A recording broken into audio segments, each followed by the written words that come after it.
जी, hello, नमस्कार साथियों, एक बार पुनः स्वागत है आप सभी का आपके अपने एजुकेशन न्यूज़ परिवार में। सबसे पहले बात करूँगा दोस्तों कि जो पशु परिचर भर्ती परीक्षा की जो एग्ज़ाम है वो 1, 2, 3 दिसंबर को लगी थी, आप सभी को ये विगत होगा। लेकिन जो इसकी जो आंसर की है वो हमारे सामने 23 जनवरी को बोर्ड एग्ज़ाम ने बोला था, फिर इसके बाद में एक दिन लेट होके 24 जनवरी को इसकी आंसर की आती है, ठीक है।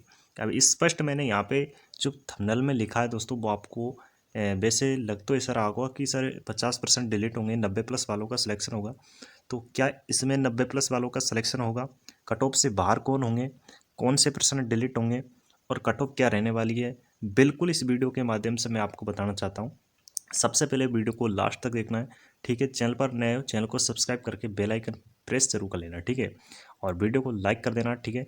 आइए तो सबसे पहले मैं स्टार्ट करता हूँ कि कौन सी पारी का जो पेपर था दोस्तों, किस पारी का पेपर हार्ड था और किस पारी में नॉर्मलाइजेशन हो सकता है, किस पारी के पेपर में जो अंक हैं वो घटेंगे और बढ़ेंगे, ठीक है। सबसे पहले मैं बात करना चाहूँ यहाँ पे, तो सबसे पहले दोस्तों जो फर्स्ट डे की सेकंड पारी थी, यानी कि 1 दिसंबर का जो पेपर था, शाम की वाली जो सेकंड पारी थी उसका पेपर थोड़ा सा हार्ड था। उसमें आप लगभग जो प्रश्न की आपत्ति है उसको लगा सकते हैं। लगभग 10 से 5 क्वेश्चन ऐसे हैं वहाँ पे जिसका आपको बोनस अंक मिल सकते हैं। इसलिए उस पेपर में यदि किसी ने दिया है और उस पेपर के माध्यम से आपत्ति दर्ज करवाना चाहते हैं तो आपत्ति दर्ज करवा सकते हैं। बोर्ड ने 28 से 30 जनवरी तक इसका टाइम दिया है और भी डेट बढ़वा देंगे, ठीक है। टेंशन लेने की आवश्यकता नहीं है। तो आप इसमें आपत्ति दर्ज कराएं, क्योंकि जो भाई 1 नंबर से रह रहा है वो आपत्ति में यदि 1% उसका सही हो जाता है तो उसकी तो बल्ले बल्ले है, ठीक है। तो सबसे पहले मैं बात करूँगा दोस्तों, वीडियो को लास्ट तक बने रहना है, ठीक है, क्योंकि लास्ट तक नहीं रहोगे तो बिल्कुल कुछ भी समझ में नहीं आना है, ठीक है। सबसे पहले बात करूँगा जो 50% डिलीट होंगे, जो 50% डिलीट होने वाले हैं उन प्रश्नों में सबसे पहले यहाँ पे जो सेकंड पारी का जो पेपर दिया है किसी ने, तो सेकंड पारी का पेपर हार्ड था, तो उसमें आपके 100% यानी कि जो भी आपको आपत्तिजनक पेपर में लगे उन प्रश्नों के माध्यम से बोर्ड भी 2-3 क्वेश्चंस में आपको आपत्ति के माध्यम से उनमें बोनस अंक देने की इजाज़त दे सकता है। अब जैसे कि भर्ती कोर्ट में नहीं जाएगी तो मेरे हिसाब से इस भर्ती में कुछ ना कुछ तो समाधान निकलेगा, ठीक है। नेक्स्ट बात करूँ कि ऐसे कौन कौन से प्रश्न थे जो आपत्तिजनक हो सकते हैं, तो सबसे पहले बात करूँगा मैं कि जो यहाँ पे जो प्रश्न है, एक प्रश्न यहाँ पे आया था कि पश्चिमी राजस्थान में जो जल संग्रहण की विधि है, जल संग्रहण की जो विधि है उनसे एक प्रश्न आया था जिसमें कई बच्चों ने खड़ीन किया था, लेकिन बोर्ड एग्जाम ने उसे नाडी ऑप्शन दे रखा था और नाडी एग्जाम में उसको सही माना गया है। तो हालांकि में उस पर यदि सरकारी बुक में खड़ीन पड़ा है तो बोर्ड को खड़ी नहीं मानना पड़ेगा, उनके अकॉर्डिंग नहीं चले।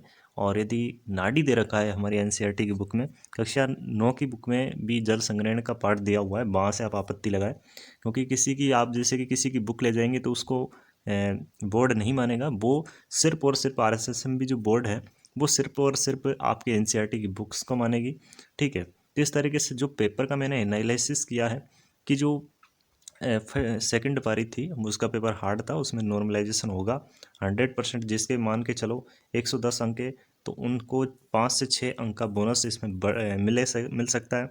या फिर बात करूँ मैं लगभग उनके जो अंक हैं यदि उनके काट दिए हैं या बोनस अंक नहीं दिए तो आपत्ति लगाकर आप अपने अंक ला सकते हैं, ठीक है।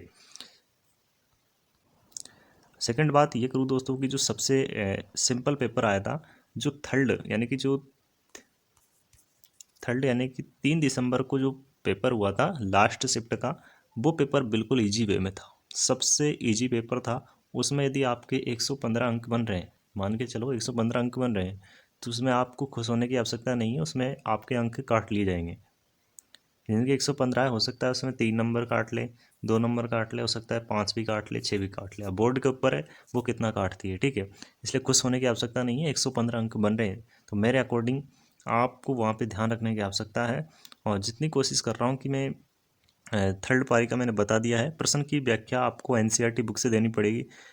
आप जैसे कि अब किसी को पशुपालन में कोई दिक्कत है कि पशुपालन के क्वेश्चन की आपत्ति कहाँ से दर्ज करनी है, तो सबसे पहले मैं बताना चाहूँगा कि जो कक्षा 11 और कक्षा 12 और कक्षा 10 इन 3 बुक के माध्यम से आपको आपत्ति दर्ज करनी है। कक्षा 9, 10, 11 में ये पूरे टॉपिक दे रखे हैं।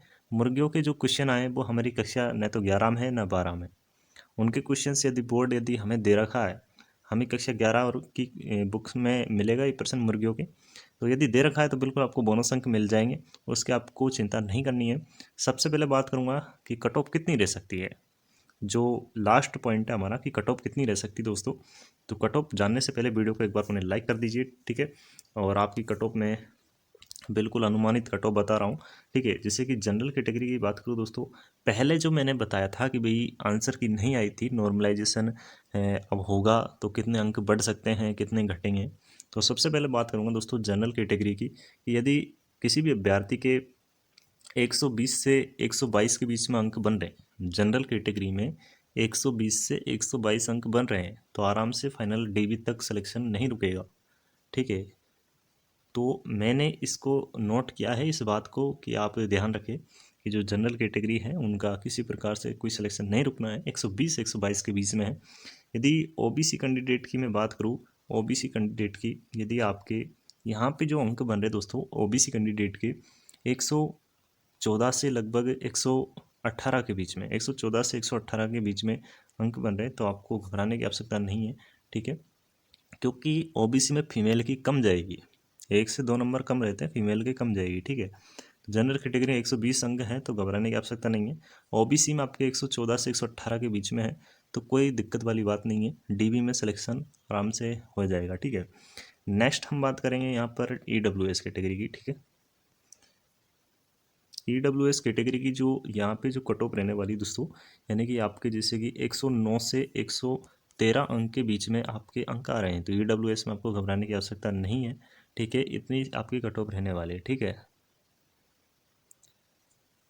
अब कई अभ्यर्थी से बोलेंगे सर एसटी में कितने चाहिए, तो एसटी में बताऊं मैं, एसटी में यदि आपके अंक बन रहे हैं यहाँ पे लगभग आपके 100 से 105 के बीच में ये अंक यदि बन रहे हैं, 100 से 105 के बीच में, तो एसटी में आपका फाइनल सिलेक्शन होने वाला है, ठीक है। 100 से 105 के बीच में अंक आ रहे हैं एसटी कैंडिडेट के, तो बिल्कुल मेरे हिसाब से 100 से 105 अंक बहुत है और डीबी तक आपको कोई भी नहीं रोक पाएगा, ठीक है। ईडब्ल्यूएस वाले 109 से 113 ध्यान रखें, ठीक है, इनकी इतनी कट ऑफ जाएगी। और एससी कैंडिडेट की कितनी जा सकती है सर, एससी कैंडिडेट की कितनी जाएगी, एससी कैंडिडेट की बाकायदा जैसे कि ईडब्ल्यूएस से 1 से 2 अंक कम कर लीजिए आप, इससे ज़्यादा नहीं जाएगी, ठीक है।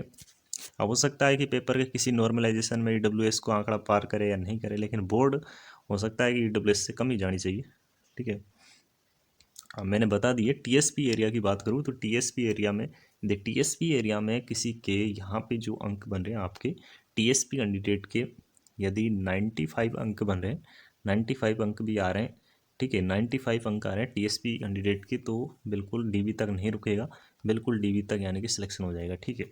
अब बात करके विधवा, जो विधवा कैंडिडेट है उनके लगभग कितने अंक होने चाहिए, तभी तो मैंने थंबनेल में यहाँ पे लिखा है कि 90+ वालों का सिलेक्शन होगा, ठीक है। अब विधवा जो भी महिला हैं तो उनको मैं सजेशन देना चाहूँगा, यदि आपके 90+ अंक भी बन रहे हैं तो निश्चित रहिए डीबी तक आपको कोई नहीं रोकेगा, 90+ भी अंक है तो आराम से सिलेक्शन होगा। कोई विधवा है, तलाकशुदा है, ठीक है, या शहरिया जनजाति के हैं, ठीक है, तो उनके 90+ भी अंक आ रहे हैं तो निश्चित रहिए। अब मेन मुद्दा ये भी है कि पद बढ़ेंगे ही नहीं, बढ़ेंगे तो हो सकता है पद बढ़ जाए तो आपकी तो फिर मौज ही मौज है। 5,934 पद है, इन पर भर्ती हुई है, हो सकता है सरकार इसमें 500 से 1000 पदों पर और ऐड कर दे। तो इस बात के लिए वीडियो को लाइक ज़रूर कर देना, चैनल को नए चैनल को सब्सक्राइब करके बेल आइकन जरूर करेंगे, ठीक है। शेयर ज़रूर कर देना अपने व्हाट्सअप, इंस्टाग्राम और टेलीग्राम चैनल की डिस्क्रिप्शन में लिंक दी हुई है तो उसे ज्वाइन जरूर कर लेना, क्योंकि आप सभी को इसकी जो पशु परिचर की आंसर की है सभी रिलेटेड भर्तियों की, तमाम भर्तियों की जानकारी यहाँ पर देते रहते हैं, ठीक है। तो मिलेंगे दोस्तों नेक्स्ट वीडियो में, तब तक के लिए बने रहिए। जय हिंद, जय भारत, जय राष्ट्र।